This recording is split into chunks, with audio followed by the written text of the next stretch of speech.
हाथों को उठाओ आप जहाँ कहीं हो, और आत्मा और सच्चाई से उस नाम को पुकारो जो हर एक नाम में श्रेष्ठ है। पुकारो उस नाम को आज जो आपके सारे बंधनों से आपको छुड़ा सकता है। पुकारो उस नाम को आज जो आपको उद्धार दे सकता है। पुकारो उस नाम को आज जो आपको शांति दे सकता है। पुकारो उस नाम को आज जो आपके बीमार बच्चे को चंगाई दे सकता है। पुकारो उस नाम को आज जो किसी भी कितना भी गहरा गड्ढा क्यों ना हो वहां से आपको उठा सकता है। वो नाम जो हर एक नामों में श्रेष्ठ है। परमेश्वर का वचन कहता है और कोई नाम मनुष्य जाति को नहीं दिया गया जिसके द्वारा उद्धार हो सके। केवल एक नाम, प्रभु यीशु मसीह का नाम। प्रभु यीशु मसीह का नाम। हाथों को उठाओ अपने।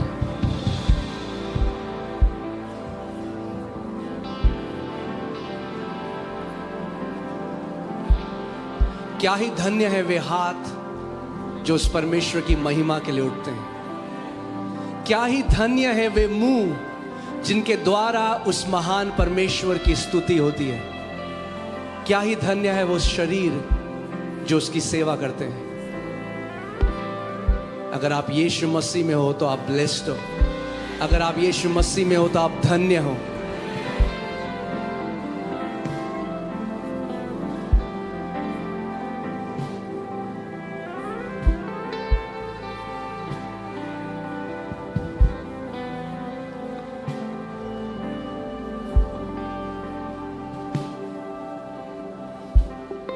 उस थैंकफुल हार्ट से,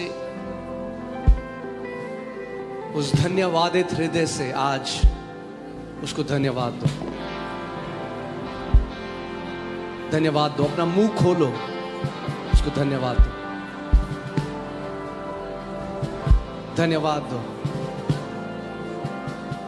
उसको धन्यवाद दो। बोलो परमेश्वर तूने हमें संभाल के रखा, तेरा धन्यवाद।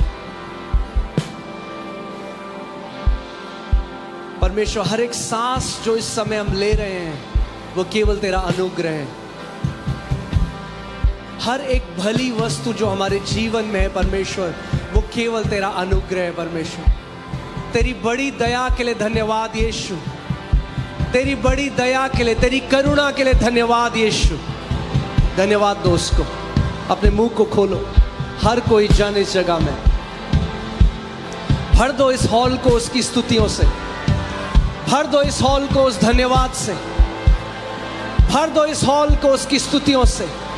परमेश्वर का वचन कहता है वो स्तुतियों में विराजमान परमेश्वर है। खोलो अपने मुंह को आज। खोलो अपने मुंह को आज।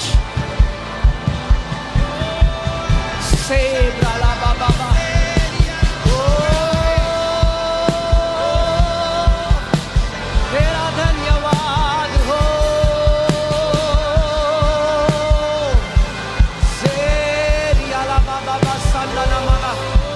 खोलो अपने मुंह को आज।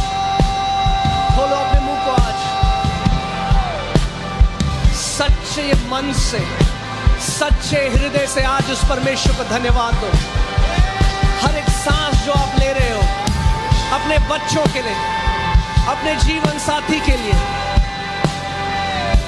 उसको धन्यवाद दो। उसको धन्यवाद दो। उसको धन्यवाद दो।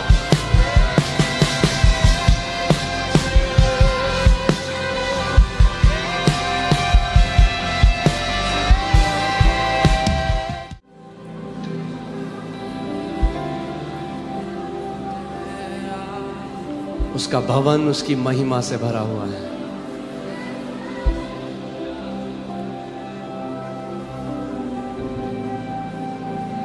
प्रभु होने दे कि आज का जो वचन है वो हम में से हर एक से बात करे, हर एक को बदल दे परमेश्वर।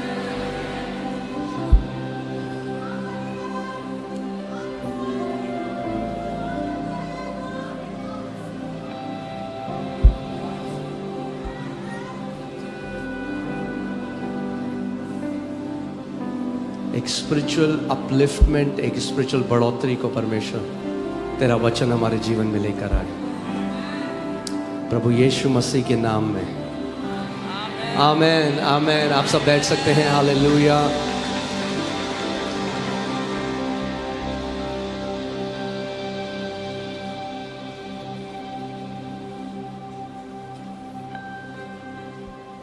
कितने लोग आज अपनी बाइबल लेकर आए हैं? हाँ, एक काम करेंगे, चले खड़े हो जाते हैं। खड़े हो जाएं, अपने बाइबल को उठाएं अपने हाथ में। जो नहीं लाए वो हंस रहे हैं एक दूसरे को देख के। कोई बात नहीं, अगले हफ्ते लेकर आइए।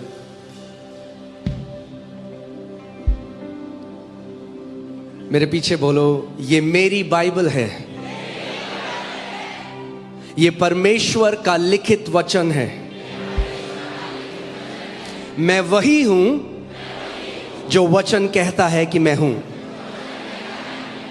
मेरे पास वो सब है जो वचन कहता है कि मेरे पास है।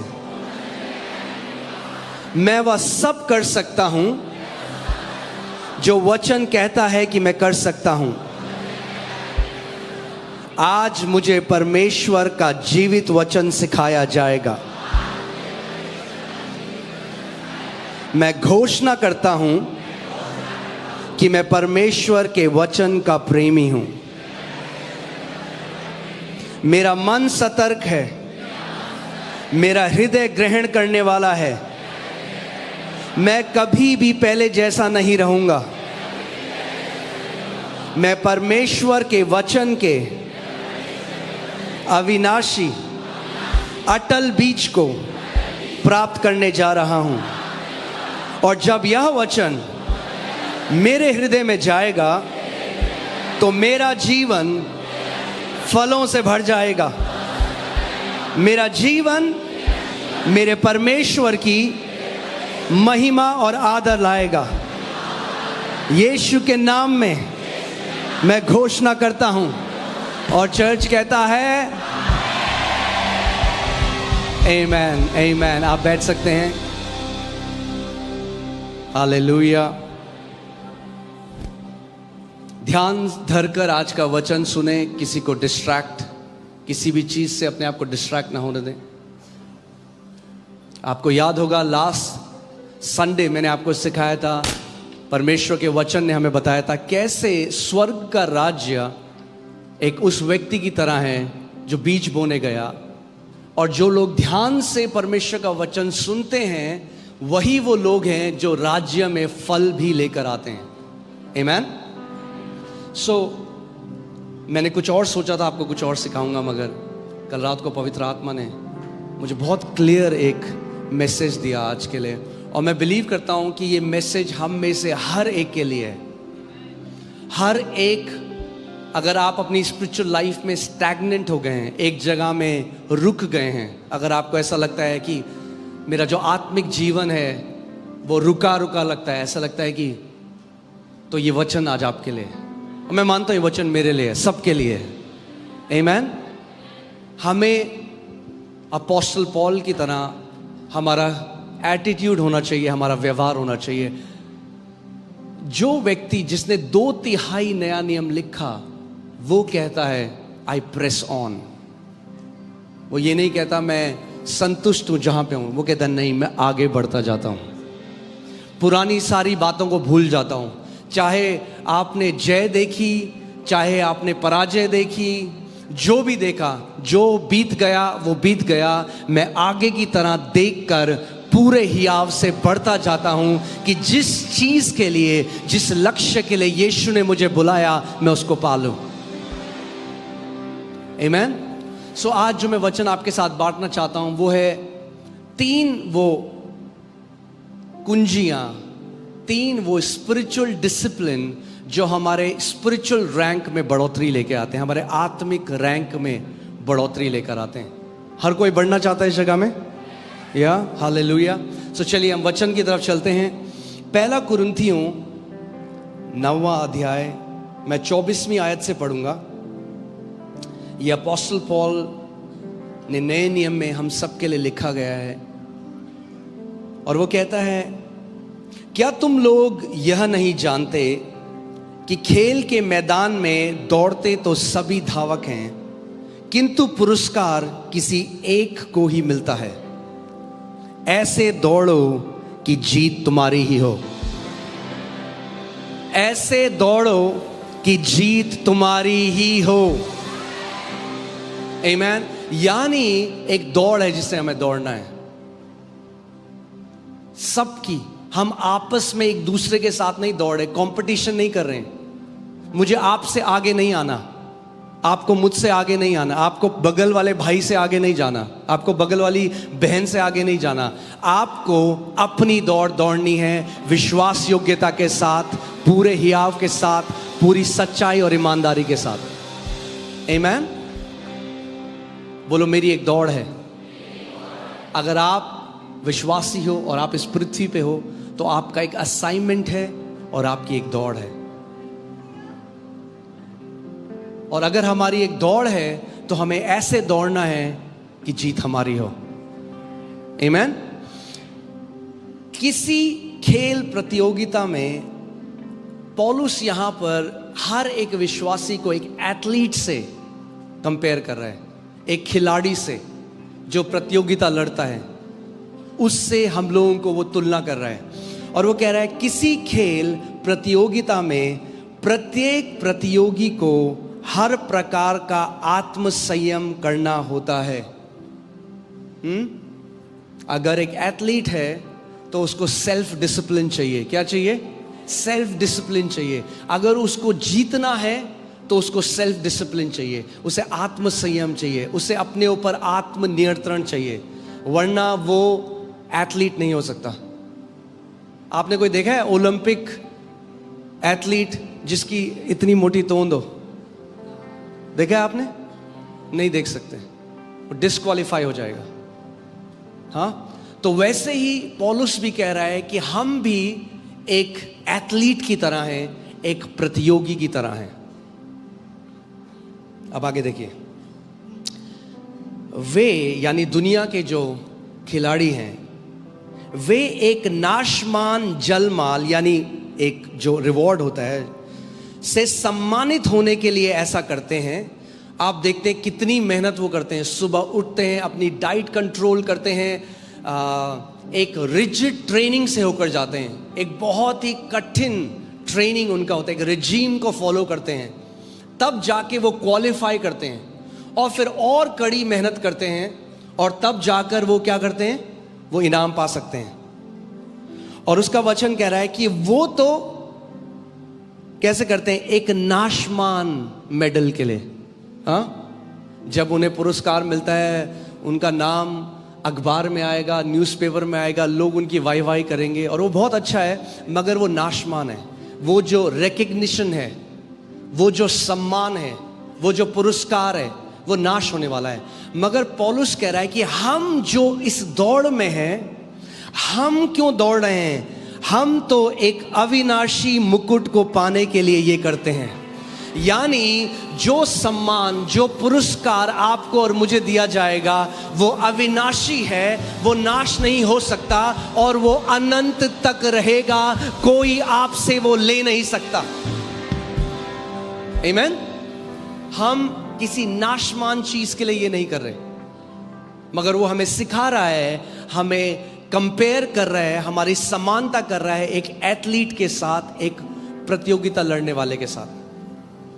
आगे देखिए क्या लिखा है। इस प्रकार, अब वो अपनी बात हमें सिखा रहे हैं, इस प्रकार मैं उस व्यक्ति के समान दौड़ता हूं जिसके सामने एक लक्ष्य है। मैं आज आपसे पूछना चाहता हूं, आपके जीवन में क्या लक्ष्य है? कभी सोचा है आपने? क्यों जी रहे हो आप? क्या आप सरवाइव कर रहे हो केवल क्योंकि आपकी सांसें चल रही हैं, आप बढ़ रहे हो, बुढ़े हो रहे हो, बच्चे हो गए, उनके बच्चे हो गए, फिर हम मर जाएंगे? या आपके सामने एक लक्ष्य है? अगर मुझे यीशु ने बुलाया है तो मेरे सामने एक लक्ष्य है। क्या लक्ष्य है आज आपका? सोचो इस बारे में। मैं आपको बता रहा हूं, मैं बिल्कुल अलग वचन बना रहा था, मगर पवित्र आत्मा आज अपनी कलीसिया को एक वचन देना चाहता है। क्या लक्ष्य है आपका? What is your goal in life? क्या चाहते हो आप? जब आप एक दिन परमेश्वर के सामने खड़े होगे तो क्या आपकी गवाही होगी, क्या आपकी टेस्टमनी होगी? What would be your testimony when you will stand before that Almighty God? वो कहता है मैं उस व्यक्ति के समान दौड़ता हूं जिसके समान एक लक्ष्य है। जब आप देखेंगे जो दौड़ने वाले हैं ना, वो अपनी लेन में दौड़ते हैं। कहां दौड़ते हैं? अपनी लेन में। अगर दूसरे की लेन में जाएंगे तो डिस्क्वालीफाई हो जाएंगे। दूसरे की लेन में जाएंगे तो क्या होगा? वो डिस्क्वालीफाई हो जाएंगे। हाँ, ऐसे कई लोग क्या है, वो करना चाहते हैं जो दूसरा बंदा करना चाहता है, कॉपी करना चाहते हैं। नहीं नहीं नहीं, आपको अपनी रेस में दौड़ना है, आपको अपनी दौड़ दौड़नी है, आपको किसी और की दौड़ नहीं दौड़नी, आपको किसी से कंपटीशन नहीं करना। आपको परमेश्वर से जानना है कि मेरी दौड़ क्या है, और उस दौड़ को पूरी आत्मा से, पूरी सच्चाई से, पूरी लगन के साथ दौड़ना है। आमीन। मैं उस व्यक्ति के समान दौड़ता हूं जिसके सामने एक लक्ष्य है। मैं हवा में मुक्के नहीं मारता। यानी पौलुस कह रहा है मैं जो जीवन जीता हूं वो बहुत ही इंटेंशनल उद्देश्य के साथ जीवन जी रहा है। वो ऐसे नहीं जी रहा कि कटरी है। ये पौलुस प्रेरित है जिसने 2/3 बाइबल लिखी, और क्योंकि वो ऐसा जीवन जीता था इसीलिए 2/3 बाइबल लिख पाया।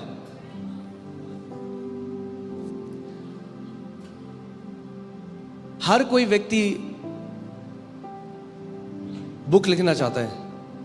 हाँ, मैं जितने लोगों से मिला हूं, बहुत सारे लोग बोलते हैं हमें बुक लिखना है, मगर जब लिखना शुरू करते हैं तो फिर छोड़ देते हैं 2 हफ्ते में, क्योंकि इतना आसान नहीं है।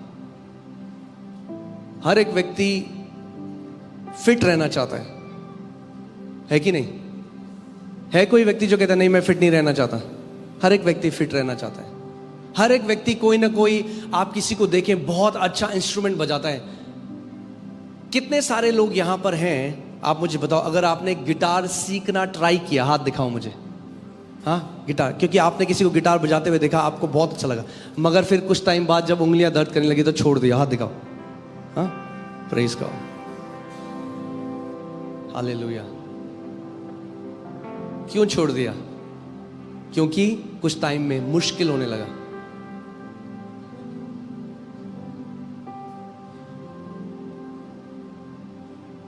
एक चीज जो परमेश्वर अपनी कलीसिया में वापस लाना चाहता है, I think that is that commitment. क्योंकि लोग बहुत ही कंफर्टेबल क्रिश्चियनिटी में चले गए हैं। किसमें? कंफर्टेबल मसीहत में। वो वही करते हैं जो उनके लिए कंफर्टेबल हो। मगर देखिए यहां लिखा है मैं हवा में मुक्के नहीं मारता। आप ध्यान से सुनिए, अपोस्टल पॉल कह रहा है, बल्कि मैं तो अपने शरीर को कठोर अनुशासन में तपाकर उसे अपने वश में करता हूं। क्या कह रहा है अपोस्टल पॉल? मैं अपने शरीर को कठोर अनुशासन में तपाकर उसे अपने वश में करता हूं। कितने सारे मसीह लोग हैं वो अपने शरीर के वश में हैं।